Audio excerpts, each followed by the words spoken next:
Greetings everyone, and welcome to another exciting episode of Colonel Comics Reviews. On this episode we have what have we got here? Valkyries, that's something. Jason Aaron. It's number 4 of, where's the title? Don't know what book this is. It looks like the Iron Man one. I mean, that's, oh, there we go. It's Thor. It's Thor, everybody. Oh, I almost couldn't see it there for a minute. And, you know, the artwork, it's smoothed out a little here on the phone just because of the such high-quality recording. But, you know, the art is it blends together too in person. It looks like it's drawn with crayon, you know, which is great. It's fantastic, you know. I mean, you know, why go very expensive on the cover when you could just go with colourful crayons? You know, and I know that Marvel does like to cut down on the costs of their books, and you know, it's very cheap to pay a you know, a toddler or you know, a 4-year-old or something like that to draw your cover, and in fact your entire book in crayon. I mean, crayons are cheap. They're cheaper than Copic markers and expensive computers, you know, with which to produce your comic books. So yeah. Alright, and don't expect that to be the last time, you know, that I'm going to talk about this fantastic, you know, cost-effective art. I mean, really, it is just fantastic. And as you go through the book, you will be able to see, or what not see, perhaps, you know, what detail, or lack thereof, there is in this book. So why don't we just hop right into it, shall we? And shall I also say, whilst I sort of get to the beginning here, I have barely read the rest of this series, so I hardly know what's going on. I mean, I was only faintly aware of the cult character of Thor to begin with. I mean, forgive me if I don't keep up to date with these misogynistic males from the outer stars, okay? I think, is this the first page? It's hard to tell because all this shit looks the same. Oh, I swore, I'm sorry. I'm sorry for the swearing. It'll be Thanos! Thanos and Hela. We're in Hell, I believe, and, or Niflheim, yes, land of the dead. So yeah, we're in Hell, and basically, she's looking to get married through here, but he starts to betray her, and stuff is starting to go down. She wants to go to war to, you know, win Hell for herself, of course. Why not? But Thanos is betraying her. He doesn't want any part of this, and so the Cinder, or whatever the bloody name is of this this person, is trying to you know, disrupt the marriage. She doesn't want any marriage to go down. You know, she wants Hell for herself. You know, all of these progressive women wanting these positions of power, and you know, why not? Why not, you know, grant all of the realms to women? I mean, it's just the progressive thing, and as we'll see through this book, it does get very progressive through here. I want to emphasize that it gets very progressive to some very not hilarious, very serious parts. So let's keep going, shall we? Now, Loki has to throw this magic hammer. Thor's been going through magic hammers like crazy, like Cheetos through here. So he's throwing this magic hammer with his Green Lantern ring or something, I assume. So yeah, the Green Lantern Loki throwing this this hammer axe, whatever the hell it is, through to another realm to get Thor to come back and help them. You know, and Thory, this dog, I didn't even know that Thor had a dog that talked in human, but there we are. So, and it's an amazing addition, really. It's like a whole other character. I mean, it would be if it had proper personality and wasn't just annoying, but, you know, it's a progressive book. We can't ask too much of it, really. So, we have Thor here in, no, that's not Thor. That's not Thor at all. Ooh! Ooh, who is that? That's Brunhilde, I believe. See if we can't... There's the name, Brunhilde.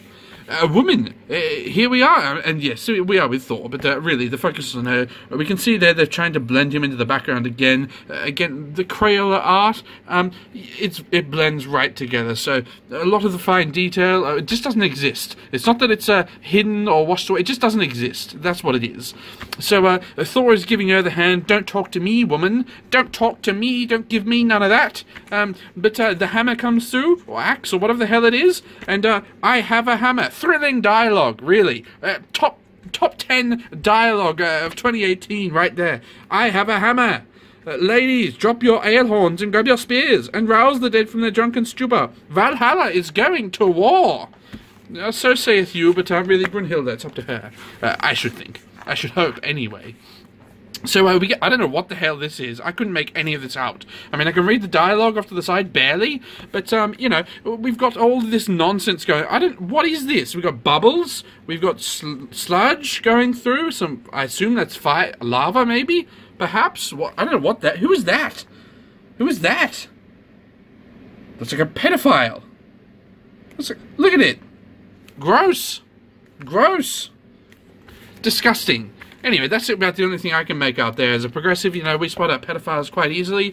You know, we don't always sock them to the gut like, you know, some others do. But, you know, sometimes they try to embrace the pedophiles. But not this progressive. I'm not that far gone, if you know what I mean. Okay, and so, yeah, we get Hela riding through here. I think that's Hela. I believe there's a lot of people, again, that look the same. There's another male character, I think Balder, who looks a lot like her. So I might mix those two up as we go further through the review and get to that character.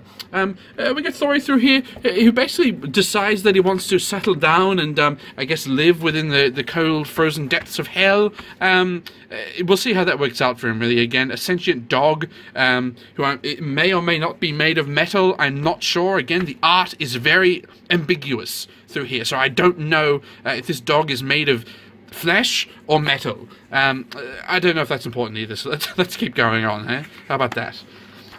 Now we come through, Thanos fully rejects her, and, you know, she accuses him of not lifting a finger to help, and so, bam, he gives a finger through there. Ha ha. Claps for this book.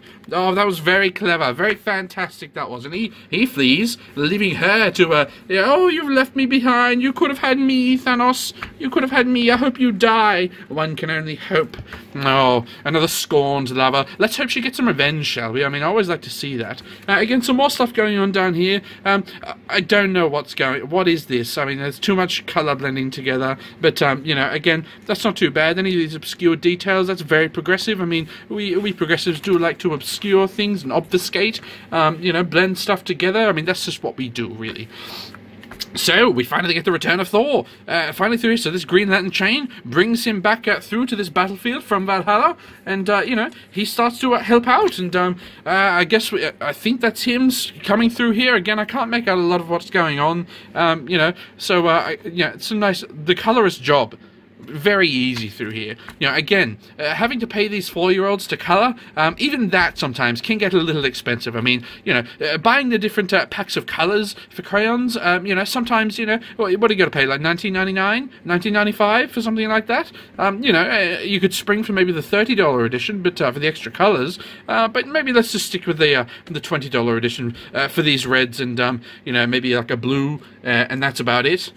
So, you know, for a full page spread, those 3 colors, nice value for money there, really. Fantastic job, Marvel. Fantastic. Alright, so we come through here, you know, Brunhilde, Thor coming through, saving the day, kicking ass, really. Again, sorry for the swear. Sorry for the swear, everybody. I know I like to keep this fairly PG rated, you know, progressive general audience rated is what it is. Not really sure what happens through here again. A lot of stuff is blending together, but it appears that Thor, you know, he's decided that he wants to become a female. Again. Ooh, yes. We're going back and forth with our progressiveness, aren't we? No, he picks up the this headset, headwear. I mean, it might have a headset in it. I don't know. I'm not Asgardian. But it picks up the headset of Hela's that gets knocked off of her head, and he decides that he's going to don it after socking Cinder or whatever her name is in the face with it, and yes. And he puts it on, and he goes, this feels quite good to be a woman again. You know, this is fantastic. And it also appears that, I didn't even notice this, Thor has a metal arm. I guess maybe they were like, okay, we're sick of drawing Thor normally, so let's give him a pretty tiara, and let's give him a metal arm as well. That seems to be all the rage in the movies, with Bucky having a metal arm.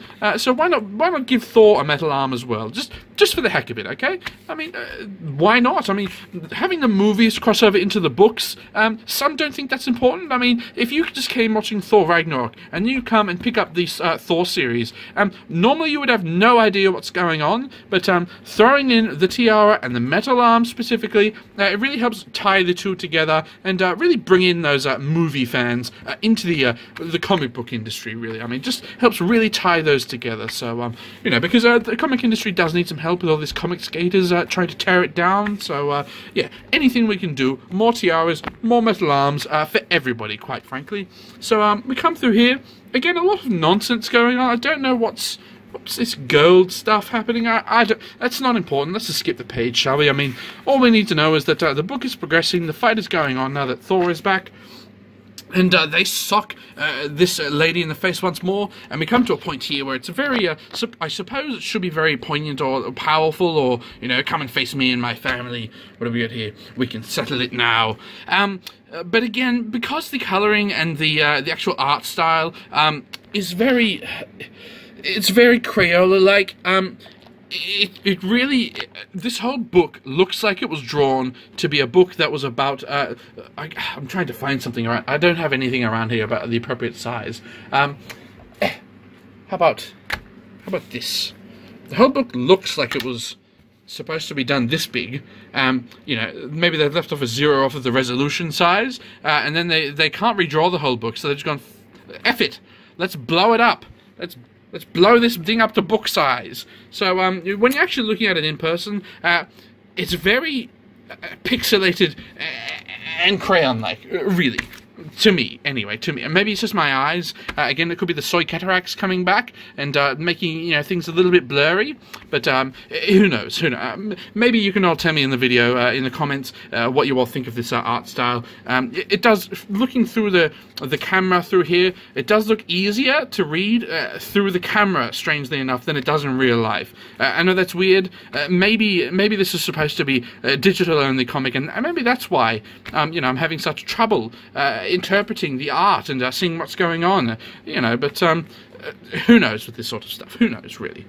Alright, so they defeat her with the power of family. Vin Diesel will be very proud. She flees and goes, I'll get you next time, kids! Yes, and then they decide to, let's proceed with the marriage. This is like the Princess Bride or something. You know, they've got the ring through here. She's going to, you know, wants to marry still. He's having second thoughts, this Balder. But who butts in but this lady here, Carnilla, or whatever her name is. Yeah, Carnilla. I got it right. Wow. Well, claps for me this time. How about that, huh? He's doing some shenanigans in the background through here to send Balder away, and she decides to get married in Balder's stead. Wow. That's very progressive. That is very current year, is what that is. So we're in hell, and yet we still have gay marriage, and we don't have it in real life. I mean, what is going on here? How are comic books more progressive than reality? I don't understand it. I mean, do you? The reader, do you? I'm pointing, yeah, do you? I don't. Strange, really. Then we get the best line of the book. This, quite frankly, had me rolling on the floor with progressive fits, is what it is. So, let's get to it. So they get married, this Carnilla and Hela, and I now pronounce you the Queens of Hell. So, yes, the Queens of Hell. It sounds like a gay nightclub, or a TV show, or something like that. Queens of Hell. Oh, that is excellent. So progressive, so great. It's just got me pumping with soy. I love it. And so this book winds up like a cartoon episode there. You know, these people walk off, and there'll be fights over here with this diverse elf. So they go back to the tugboat, which I guess is back on Earth now. It was on back in Hell. They transported the whole thing over. Loki decides that as part of a bargain that he'd apparently struck with Thor, that he's going to take one item. And what does he take? But a certain painting on the wall. And this whole thing wraps up with them looking for what has he taken? What has Loki taken as he's left?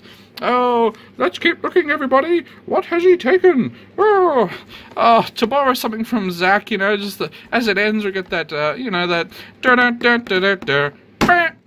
wow, great. That was a powerful book. I mean, you know, we got some end stuff here. I mean, yeah, nothing through it. Wow, look at that. Hypoallergenic watch. I mean, quite frankly, I'm sick of my watches. You know, what do we got? My watch is here. Hypoallergenic. This watch makes me sneeze like nothing else. Don't you hate that? My watch gives me hay fever. Disgusting. Anyway, back to the start through here. The diversity tips for this book, quite frankly, are minimal. We have a gay marriage through here, 2 queens of hell, as it were. Thor is not much in the book. For the first half of it, he's barely in it. A lot of the men seem to be cucked out and sent back to Earth in someone's stead. Thanos buggers off. You know, some of these men get killed. The protagonist is a female. Sorry, the antagonist is a female as well, a female fire person, so that's quite powerful through there. You know, there's quite a lot of diversity through here. We got Green Lanterns. All sorts of stuff. We've got a talking dog. Good God. You know, wasn't I advocating for a talking dog in some other book? I can't remember. I'm sure I was. Maybe it was that She-Ra thing. Yeah, I think I was talking about having a talking dog or a talking cat for her. You know, and come to think of it, Thor looks a little bit like She-Ra here, with this golden hair and the beard as well. That's really bringing me over. You know, maybe a cross between these two, something like that. Maybe the sword of Brunhilde and the beard of Thor for the new She-Ra. I think that'd be quite well. Yeah, I think that's really about it. I think the art blurrier next time. Much blurrier. I mean, I can see what's kind of going on down here. You know, maybe let's take a bit of the nonsense going on up here and bring it down the page, you know, like this especially. What the hell is... I don't know what's going on there, you know? It's craziness. And I love it! It's just fantastic, really, is what it is. Thanos makes an appearance, you know, all sorts of great stuff. A jilted lover. This book just has everything, doesn't it? Thor #4, everybody. I mean, look, go out, buy it buy several copies right now. We need to counter this Comicscape movement. We really do. You know, they're having all these books. Ethan Van Sciver's re-releasing his bigoted Pepe the Frog, Cyber Frog with an alternate cover. The cash grab extraordinaire right there. We need to counter with excellent books like this. You know, more nonsense art where we can't tell what is going on. That is the way future. That's the way forward. You know, let's start these artists off early. You know, with their Crayola art. That is something that could really improve the industry there. Really get the value going. You know, keep comics the same price. Have the artist draw in Crayola, and you know, I think it's win-win-win. You know, it's a win for Marvel, it's a win for the kids, and it's a win for their parents too, who get paid. So, all right, everybody, I'll leave you with that. You know, until the next episode of Colonel Comics Reads. Colonel Comics. Away!